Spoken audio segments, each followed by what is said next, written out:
बिस्मिल्लाहिर्रहमानिर्रहीम। ये सवाल भी पूछा जाता है अक्सर कि साइबर क्राइम विक्टिम के लिए क्या क्या रेमेडीज़ अवेलेबल है। देखिए, एक मुकम्मल कोड मौजूद है, लॉ का एक पूरा फ्रेमवर्क मौजूद है, रेगुलेशंस हैं।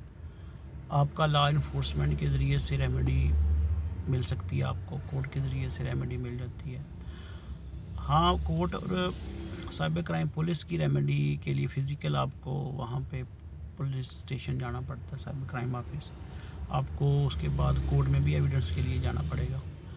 ये एक प्रोसीजर है, इससे तो कोई अवॉइड नहीं किया जा सकता।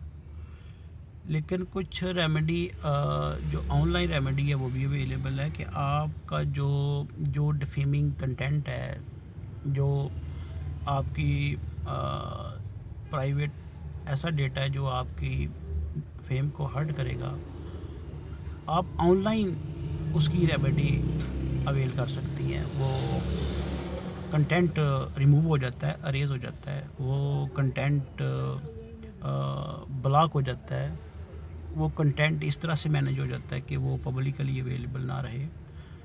तो अब इंटरनेट रूल्स और पॉलिसीज़ बड़े क्लियर और स्ट्रिक्ट होते होते जा रही हैं। तमाम दुनिया में जहाँ माशरे हैं उनके एक सेट पैटर्न है। उन कम्युनिटी स्टैंडर्ड्स को मद्देनज़र रखते हुए तमाम सोशल मीडिया, तमाम वेबसाइट, इंटरनेट, पूरी इंटरनेट कम्युनिटी जो है वो बड़ा क्लियर कंसेंसस रखती है कि ऐसे पॉलिसी और रेगुलेशन और रूल्स बनाए जाएं जो किसी की डिफेम का बायस ना बने, किसी की हर्ट फीलिंग की हर्ट का बायस ना बने, किसी कम्युनिटी और किसी पर्सन को टारगेट ना किया जाए, हेट स्पीच ना हो। क्यों ना ये कंटेंट जेन्युइन हो, क्यों ना ये कंटेंट एक्चुअली बनाया गया हो, रियल में हो, लेकिन उसको अपलोड नहीं किया जा सकता। उसको अपलोड करके किसी को डिफेम नहीं किया जा सकता। इवन कि अगर आपका इनोसेंट कंटेंट किसी पोर्न वेबसाइट पे भी अवेलेबल है तो वहाँ से भी रिमूव कराया जा सकता है, वहाँ से भी उसको डिस्ट्रॉय ब्लॉक किया जा सकता है, उसको भी रिमूव कराया जा सकता है, डिलीट कराया जा सकता है। दो कि इसका प्रोसीजर बड़ा टीडियस है, आपको थोड़ा वेट करना पड़ता है, प्रोसेस को अपनाना पड़ता है, मेथड अवेलेबल हैं, वो कानूनी हैं। तो क्योंकि ग्लोबल लॉज जो हैं इंटरनेट के वो अब ऑलमोस्ट एक मुकम्मल फॉर्म में फ्रेम हो चुके हैं, वो आपकी मैक्सिमम हेल्प करते हैं, क्योंकि उनकी इस जो लॉज की बहुत एक्सटेंसिव हैं, बहुत डिटेल में लिखे हुए हैं, बहुत वाइड स्कोप वो लिए हुए हैं, तो उतनी माइनर डिटेल में जाना पड़ता है, फिर उनका आपको बेनिफिट ज़्यादा मिलता है।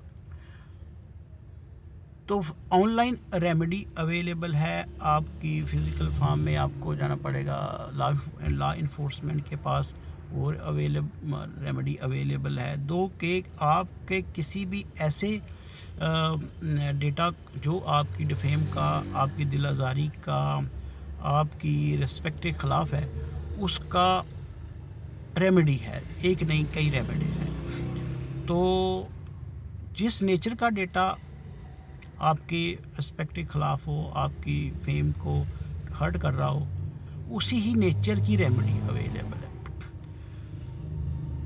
कई कम्युनिटी के जो सरबराहान है वो रब्ता करते हैं कि हमारी कम्युनिटी के ख़िलाफ़ कुछ कंटेंट है, वो भी रिमूव हो जाता है।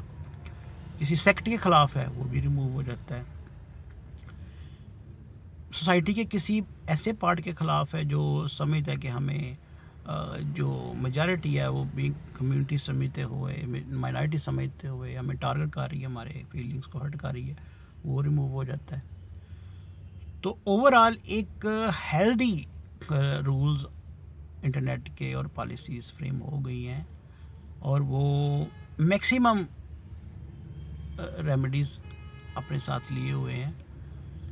हाँ, ये है कि चूँकि एक हमारा मसला है कि हम उनको डिटेल में पढ़ते नहीं, चाहे हम कोई अपना ईमेल बनाते हैं, चाहे कोई सोशल मीडिया को साइन अप करते हैं, चाहे हम किसी वेबसाइट को ब्राउज़ या विज़िट करते हों, तो हम उन کے رولز پالیسیز کو ہم پڑھتے نہیں ہیں، تو آپ کے بارے میں آپ کی جو بھی پرابلم انٹرنیٹ سے اٹیچ ہو سکتی ہیں وہ وہاں پہ اویلیبل ہوتی ہیں، وہاں پہ انہوں نے اس کو ایڈریس کیا ہوتا ہے۔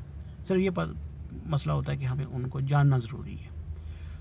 تو انٹرنیٹ ایک گلوبل انٹرنیٹ جو ہے وہ سیف ہے، وہ میچور ہے، وہ اس حد تک وہ لوگوں کو سہولت و فیسیلیٹیٹ کر رہا ہے کہ جہاں پہ وہ اپنا ہیلدی انٹرنیٹ کو ہیلدی وے سے یوز کریں، اگر وہاں پہ کوئی پرابلم یا کوئی افینسو کنٹینٹ ہے تو وہ اس کو آپ اپنے انٹرنیٹ کے ذریعے سے مینیج کر سکتے ہیں، آپ اس کو ریموو کروا سکتے ہیں، بلاک کروا سکتے ہیں اور ڈیلیٹ کروا سکتے ہیں۔ Thank you very much.